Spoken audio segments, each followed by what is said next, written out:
Welcome back to Sleepers Podcast. I'm Mike, and tonight we're talking about something a lot of people feel and almost nobody likes admitting out loud.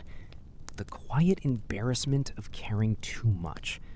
About people, about messages, about tiny moments that should probably roll off your back, but somehow stay with you all day. Veronica's here with me tonight.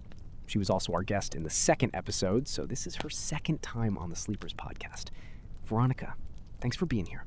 Thanks, Mike. I love being here.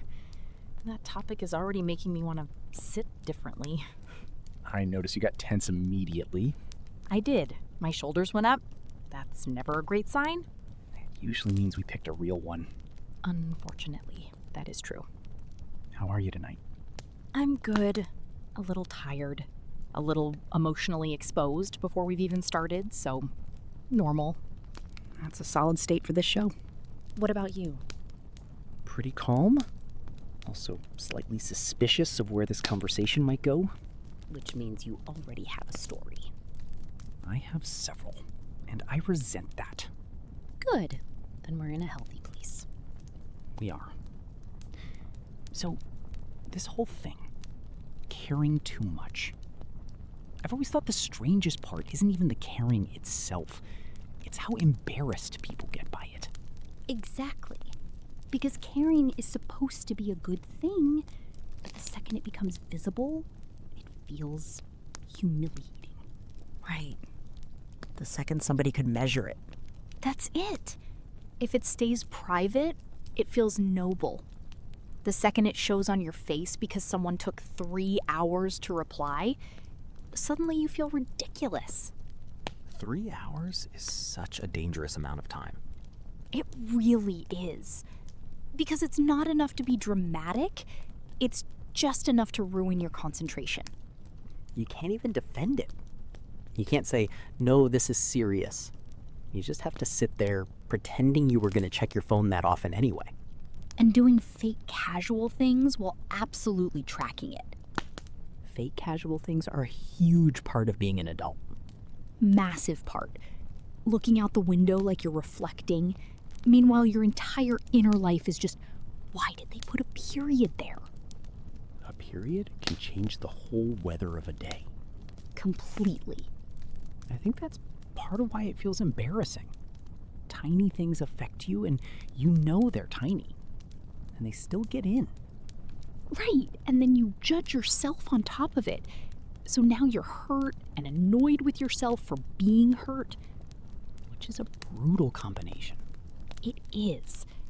Also, I think a lot of people confuse sensitivity with weakness. I agree. Being sensitive just means you notice things. Tone, pauses, shifts, little changes. But then shame gets attached to it, and suddenly you're not just noticing them, you're acting as if noticing them is pathetic. That's well put. Sensitivity itself isn't the problem. It's the way pride reacts to it. Pride hates sensitivity. Pride wants to be unbothered at all times. Pride wants to toss its phone onto a couch and say, whatever. Meanwhile, sensitivity is in the kitchen refreshing a message thread. That is painfully accurate. I know. Do you have a low-stakes version of this? A small one. One of those moments where you cared more than you wanted to admit and immediately felt silly? I have one that still bothers me because it is so small. Those are my favorite kind. A while back, I sent a friend a voice note about a restaurant I thought she'd love. Nothing major, one of those very normal, friendly things. I said, you should go. It feels like your kind of place. Very simple. She listened to it right away. I could see that she'd listened to it. And then, nothing. Dangerous start. For the rest of the day, I became a much worse version of myself. Not outwardly, internally. I kept thinking, did that sound weirdly eager? Did I make it sound like I was trying too hard? Was the recommendation bad? Did I say it in an annoying tone? a full spiral. Full spiral. Then, and this is the embarrassing part, I decided I was above checking again. So obviously I checked again maybe 11 times. 11 is honest. I'm trying to be respectable and truthful at the same time. Tough balance. Then she finally replied at night with, "Ooh, nice, I'll try it." Which is a completely normal message. Totally fine, harmless.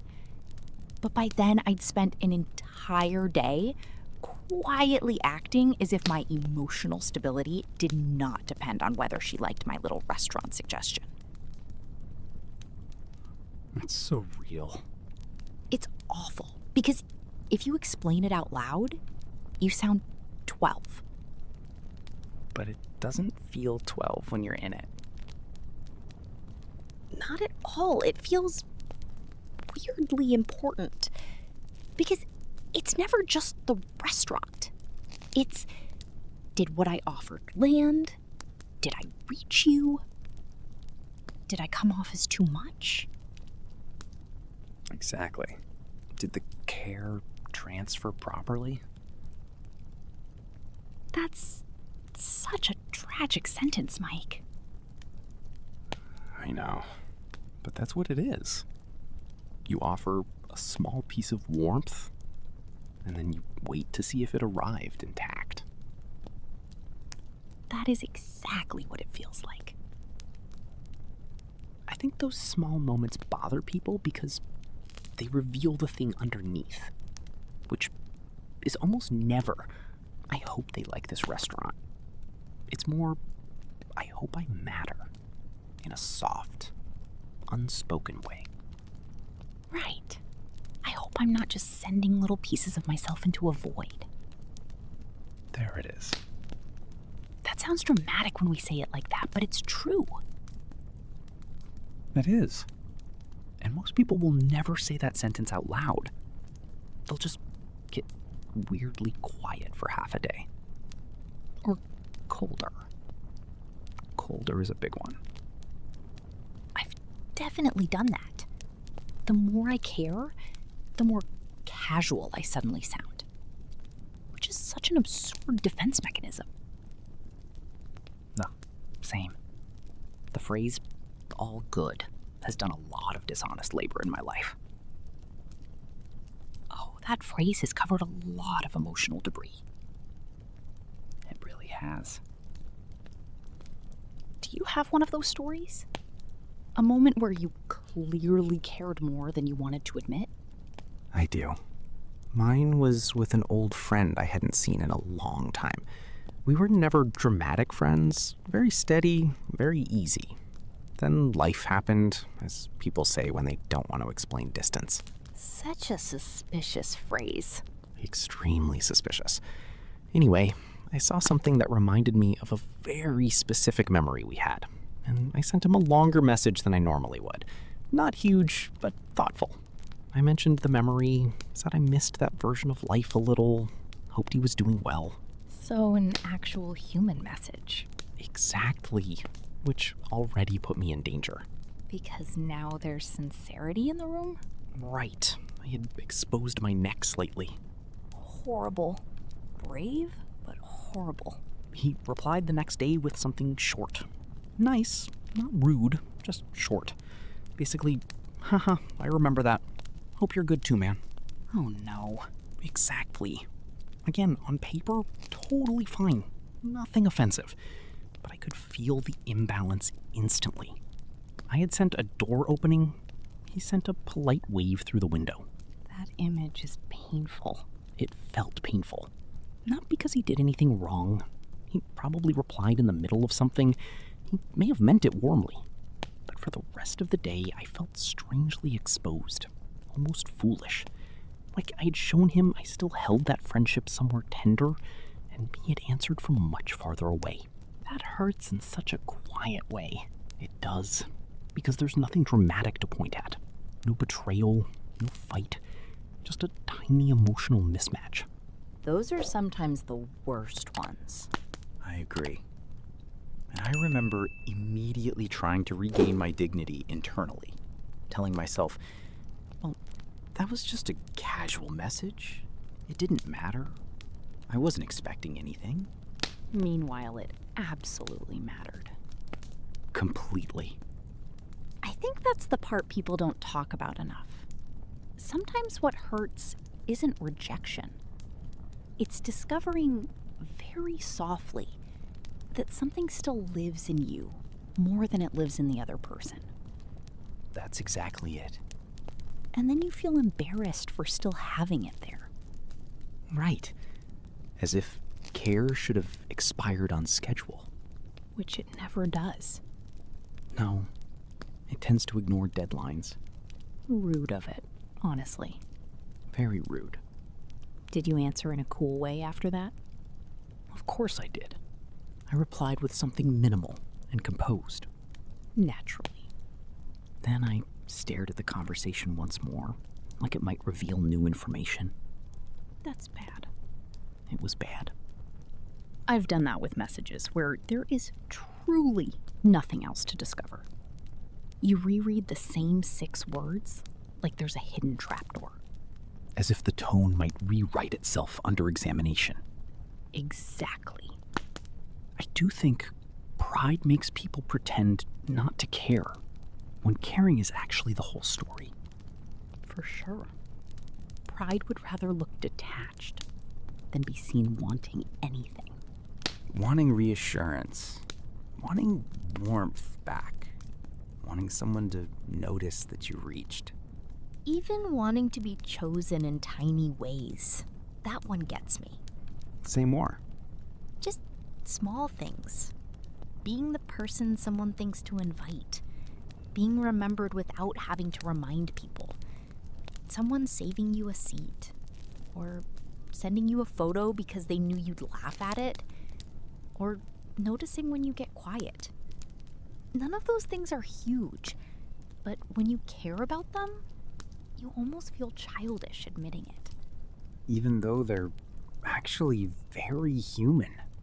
Exactly.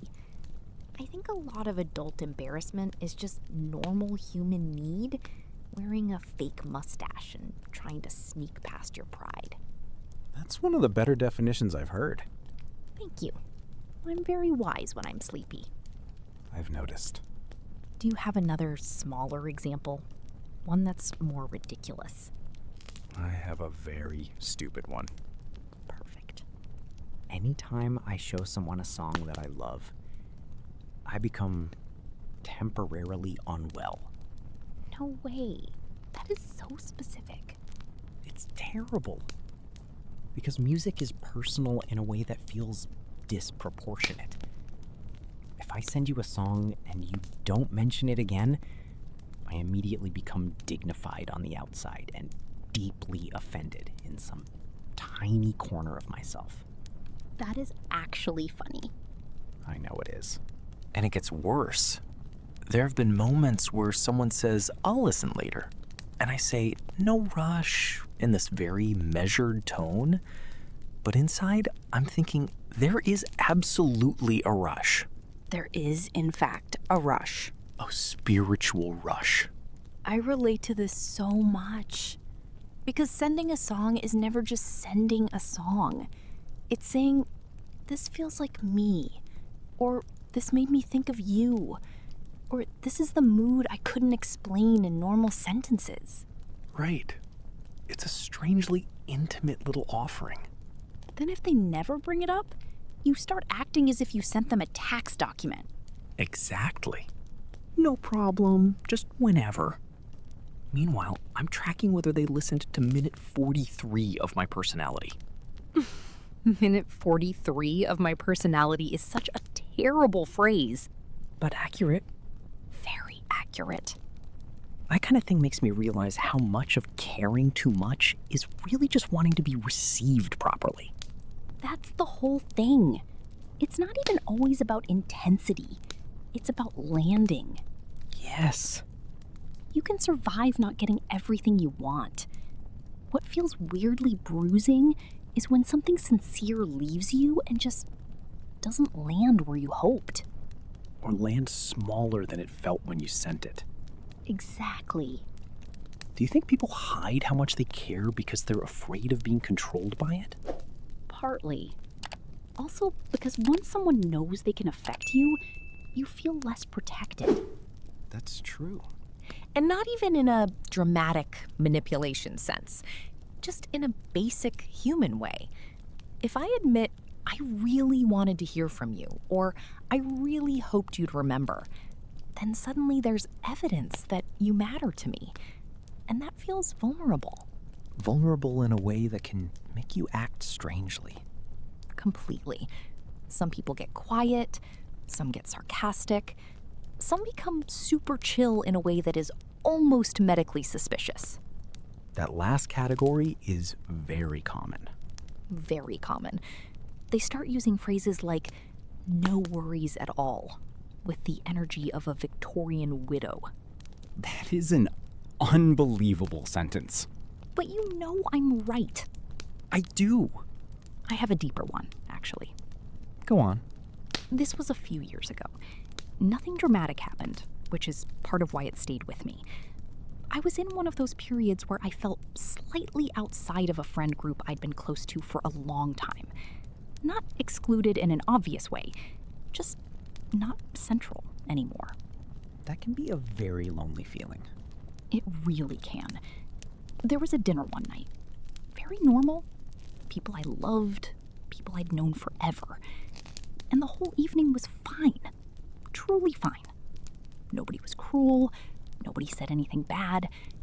But there was this subtle thing happening where conversations kept moving around me instead of through me. I know that feeling. Someone would start a story, look at the person next to them, keep going. Another person would make a plan for the weekend with two others right in front of me. And nobody meant anything by it, I don't think.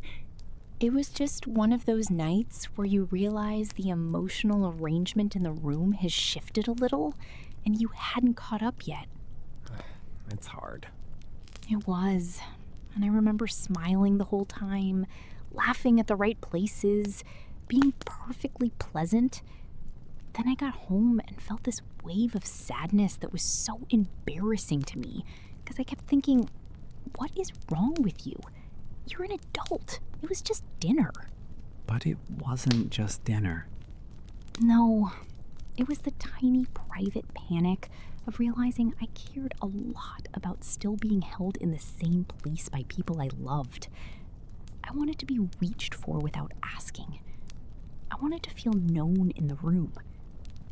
And I didn't. Not that night. I think that was the worst part. Nothing happened that I could report. There was no story dramatic enough to justify how heavy it felt. So the whole thing turned inward. I just sat there telling myself it was fine while feeling very clearly that it wasn't. That's such a real kind of pain. The kind with no headline. Exactly. No headline. Just this low, steady ache. And I was embarrassed by how much it affected me. I didn't want to be the person who came home from a perfectly decent dinner and felt quietly heartbroken by seating chart emotions.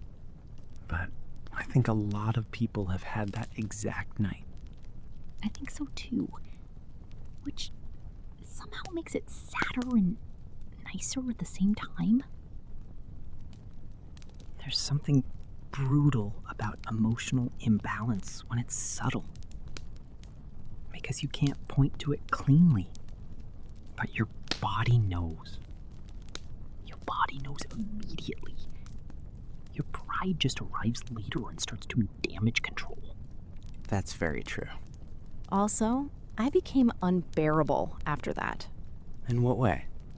Oh, just classic me. Extra casual, a little harder to reach. I answered messages like I was booked and important. Protective chill. Protective chill. Which, for the record, fooled nobody and improved nothing. That tends to be the problem with those strategies. They're elegant in theory and ridiculous in practice. I think some of the coldest versions of people are actually just the most easily affected. Completely. Some people go soft when they care. Some go distant. Not because they care less, because they care enough to panic. That's an important distinction. It is. There are people who sound the most casual right when they're the most invested. I've definitely done that. The calmer my wording, the more suspicious it probably is. Same. If I text no problem at all, someone should probably check on me. Quietly, without alarming you. Exactly. Bring tea. Ask no direct questions. That feels right. Do you ever think part of this comes from not wanting to own your own feelings respect? Explain that. Like, you feel something real, but instead of saying, this mattered to me, you immediately start negotiating it downward, as if your own feelings need to present a business case before you're allowed to admit them. That's excellent. Sad. It is sad. I do think a lot of people feel deeply and then become embarrassed before they become honest. That's exactly the sequence. Feel, flinch, downplay. That should be on a mug. A very unfortunate mug. I think the healthier version, though, is not becoming less sensitive. It's becoming less ashamed of sensitivity. Right. Because the goal isn't to be made of stone. That sounds miserable. It does. And honestly, the people who care deeply are often the people who notice beauty deeply, too. Same system. That's true. The same person who gets thrown by a weird text is usually the person who notices a kind sentence. Exactly. There's a cost to caring, but there's also a kind of richness in it. I agree. Even the embarrassing parts are sort of proof that you're alive to other people, that things still reach you. Which is beautiful, even when it's inconvenient. Deeply inconvenient, Very. but beautiful. And I think most people are hiding more care than they let on. Whole cities full of people saying, it's fine, while privately replaying a look or a pause or a message they wish had gone differently. That makes me feel oddly comforted. Me too. There's something nice about remembering that the cool, detached version of adulthood is mostly a costume. A fairly expensive costume, too. And uncomfortable. Very uncomfortable. Underneath it, most people just want to matter to each other a little more clearly. I think that's true. Which is not embarrassing, by the way. Even if it feels embarrassing. I agree. The embarrassment is real, but it doesn't mean the care is wrong. Right. Sometimes it just means you touch something human. That feels like a good place to leave it. I think so. Veronica, thanks for doing this with me tonight. Always. Even when the topic attacks me personally. Especially then. And to everybody listening, thanks for being here with us for this one. If some part of this felt a little too familiar, you're in very good company. This was episode 5 of Sleeper's Podcast. Get some rest. Be gentle with yourself. And we'll talk to you again soon.